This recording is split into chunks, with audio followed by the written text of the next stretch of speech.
అనుకుంటున్నారు. ప్రస్తుతం అడ్వకేట్ వర్మ మనతో పాటు ఉన్నారు. అంటే ఇందులో చాలా సెక్షన్ లిమిట్ ఉన్నాయి.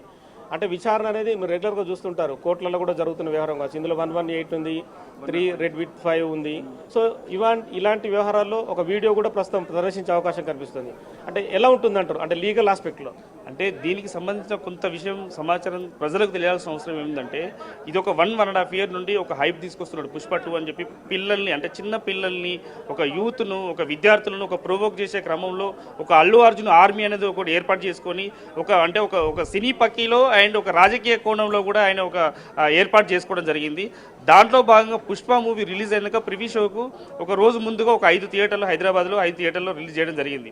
సో దాంట్లో భాగంగా ఏంటంటే సంధ్యా థియేటర్కి సంబంధించి ఒక సమాచారాన్ని బట్టి ఆయన ఒక పర్మిషన్ పెట్టుకున్నారు. అల్లు అర్జున్ గారు వస్తున్నారని చెప్పి ఒక పర్మిషన్ లెటర్ పోలీసు వాళ్ళకు చిక్కడపల్లి పోలీస్ స్టేషన్కి పెట్టడం జరిగింది. ఆ చిక్కడపల్లి పోలీస్ స్టేషన్ వాళ్ళకి అల్లు అర్జున్ వస్తే ఇక్కడ చిన్న థియేటర్ ఇక్కడ, సో ఇక్కడ కూడలిలో చాలా మంది జనాలు పబ్లిక్ ఉంటారు, పబ్లిక్ ఉండే ప్లేస్ కాబట్టి సో ఇక్కడ సాధ్యం కాదని చెప్పి చిక్కడపల్లి పోలీసు వాళ్ళు రిజెక్ట్ చేయడం జరిగింది. కానీ దాన్ని హైప్ చేసి ఒక 2 అవర్స్ ముందు ట్విట్టర్లో పెట్టి సో ఆయన అల్లు అర్జున్ గారు రావడం జరిగింది. వస్తూ ఒక హైప్ తీసుకొచ్చి, అంటే అల్లు అర్జున్ ఆర్మీకి చెప్పిండో లేదో తెలియదు, సో ఈ జనాలు ఏ విధంగా వచ్చిరో తెలియదు. ఆ కోణంలో ఏంటంటే చాలా మంది 1 లక్ష 2 లక్షల పైన ఒక జనాలు అక్కడ సమీకరణ జరగడం జరిగింది. సో దీంట్లో భాగంగా అల్లు అర్జున్ వస్తూ ఒక 40 మంది 50 మంది బౌన్సర్లు తీసుకొచ్చిండు. సో దాంతోపాటు అల్లు అర్జున్ ఆర్మీ వచ్చింది. సో ఇదంతా చూస్తుంటే ఏంటంటే ఒక సినీ పక్కీలో ఒక రాజకీయ కోణంలో ఉండి ఆయన హైప్ తీసుకోవడానికి చెప్పి ఎవరిలో ఒకరు విమర్శించడానికి చేస్తున్న క్రమంలో అక్కడ తొక్కిసలు జరిగింది. ఇది బౌన్సర్ల వల్ల అయిందా, అల్లు అర్జున్ ఆర్మీ వల్ల అయిందా, అల్లు అర్జున్ వల్ల అయిందా అంటే దీనికి ముఖ్య కారణం ఎవరంటే అల్లు అర్జున్ అని చెప్పవచ్చు. ఎందుకంటే ఆయన రావడం వల్లే కదా. ఎందుకంటే ఇంతకుముందు గత 4-5 థియేటర్లు ఉన్నాయి రిలీజ్ అయిన సినిమా. ఆ 4 థియేటర్లు ఎక్కడ కూడా తొక్కిసలాలు కానీ గాయాలు కానీ ఇక్కడ ఏం జరగలేదు. ఓన్లీ సంధ్యా థియేటర్ జరిగింది. అక్కడ సంధ్యా థియేటర్లో గాయాలు కాదు, ఒక లేడీ చనిపోవడం జరిగింది. లేడీ వాళ్ళ సన్ను శ్రీతేజు ఇప్పుడు చావు బతుకుల మధ్యలో కొట్టుమిట్టాడుతున్నాడు. దీనికి అంతటి కారణం అల్లు అర్జున్. సో ఇదంతా చేస్తే కోర్టుకు వీళ్ళు విచారణ క్రమం అనేది డిఫరెంట్ యాంగిల్లో ఉంటుంది. అంటే కోర్టులో కూడా చాలా ప్రశ్నలు న్యాయమూర్తి అడుగుతుంటా అంటాడు. అంటే అల్లు అర్జున్ని హైకోర్టులో కూడా, అంటే నాంపల్లి కోర్టులో కూడా అడిగినట్టుగా ఉంది. అంటే ఆయన ప్రెస్ మీట్ పెట్టే క్రమంలో పోలీసులు కూడా టార్గెట్ చేస్తూ మాట్లాడాడు. అంటే పోలీసులే సరిగా వివరించలేదు, పోలీసులే పట్టించుకోలేదని. అంటే అందులో క్లియర్గా పోలీసులు కూడా ఒక వీడియో తయారు చేశారు. 10 నిమిషాలు వెళ్తున్నప్పుడు వస్తున్నప్పుడు అవివాదం చేయడం, బౌన్సర్లు అందరు నెట్టివేయడం. సో ఇలాంటి అంశాలపైన ఇన్వెస్టిగేషన్ పార్ట్ ఎలా ఉంటుంది పోలీసులు? దీంట్లో భాగంగా పర్మిషన్ తీసుకోవడానికి పెడితే రిజెక్ట్ చేసిండ్రు. సో దాన్ని హైడ్ చేసిన తర్వాత వాళ్ళు అల్లు అర్జున్ గారు సంధ్యా థియేటర్కి వచ్చిండ్రు. ఆ బౌన్సర్ల వలన లేకుంటే ఈ అల్లు అర్జున్ వాళ్ళు చనిపోయినరు. సో ఆ అమ్మాయి ఆ లేడీ చనిపోయింది. సో దాన్ని రేవతి అనే లేడీ చనిపోయింది. దాన్ని హైడ్ చేసి హైకోర్టుకు ఏమంటే ఒక తప్పుడు సమాచారాన్ని ఇవ్వడం జరిగింది. ఎందుకంటే అక్కడ నా తప్పిదం ఏం లేదు, నేను ఎందుకంటే ఒక 5 నిమిషాలు 10 నిమిషాలు థియేటర్లో ఉండి వెళ్ళిపోవడం జరిగింది అన్న కోణంలో వాళ్ళు చేసిన తర్వాత ఈ క్రమంలో ఇన్వెస్టిగేషన్ చేస్తున్న క్రమంలో 10,000 పోలీసు వాళ్ళు, చిక్కడపల్లి పోలీసు వాళ్ళు 10,000 వీడియోలను పరిశీలించారు. ఆ 10,000 వీడియోలు పరిశీలిస్తే అసలు సమాచారం బయటకు వచ్చింది. ఎందుకంటే అల్లు అర్జున్ గారే కావాల్సుకొని అల్లు అర్జున్ ఆర్మీ అనే దాంతో లేకుంటే ఆ బౌన్సర్లతో రూపాయలు వచ్చి ఒక హైప్ క్రియేట్ చేసుకొని అక్కడ తొక్కిసలాటకు ప్రొవోక్ చేసేటట్టు అల్లు అర్జునే కారణం అని చెప్పి కోణంలో ఆ వీడియో చూస్తే ఏర్పడుతుంది. సో దీంట్లో భాగంగా ఎందుకంటే ఈ క్రమంలో ఒక ప్రభుత్వాన్ని కానీ పోలీసు వాళ్ళని కానీ అబాస్పాలు చేయాలని ఒక ప్రెస్ మీట్ పెట్టిండు. ఎందుకంటే ఆ ప్రెస్ మీట్ పెట్టడం వల్ల ప్రజలకు ఒక తప్పుడు సమాచారాన్ని ఇస్తున్నాడు. ఆ తప్పుడు సమాచారాన్ని ఇవ్వడం వల్ల ఇది తప్పుడు సమాచారంగా పోతుందని చెప్పి పోలీసు వాళ్ళు భావించి ఈ వీడియోలు సేకరించి ప్రజలకు అసలు విషయం ఏం జరిగిందని చూపించారు.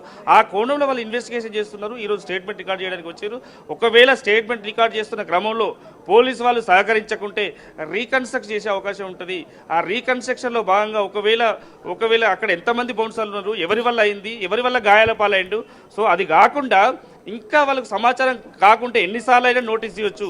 ఒకవేళ వాళ్ళు పోలీసు వాళ్ళు ఇంకా వీళ్ళు మొత్తం కంప్లీట్ దీనికి సంబంధించిన విషయాలన్నీ అల్లు అర్జునే కారణం అనుకుంటే క్యాన్సలేషన్ ఆఫ్ బెయిల్ కూడా వేసే అవకాశం ఉంటుంది. దానికి సంబంధించి ఇంటరిమ్ బెయిల్ కూడా క్యాన్సిల్ చేసే అవకాశం కూడా ఉంటుంది. 4 వారాలు ఉన్న తర్వాత మళ్ళీ బెయిల్ క్యాన్సిల్ చేయడానికి స్కోపు మామూలుగా అయితే ఉండదు. కానీ ఒకవేళ ఇన్వెస్టిగేషన్ సహకరించకుండా ఆ వీడియోలో సమాచారాన్ని ఒకవేళ అంటే క్షమించమని కావచ్చు, ఆ సందర్భంలో నేను వేరే ఎమోషన్లో మాట్లాడినాను కావచ్చు, కొంత లోబడి తగ్గితే అప్పుడు పరిస్థితులు ఎలా ఉంటాయి? అంటే దీంట్లో క్రమంగా పోలీసు వారిని గవర్నమెంట్ తప్పుదారు పట్టించే ప్రయత్నం చేయకూడదు. ఎందుకంటే తప్పును తప్పు అని ఒప్పుకోవాలి.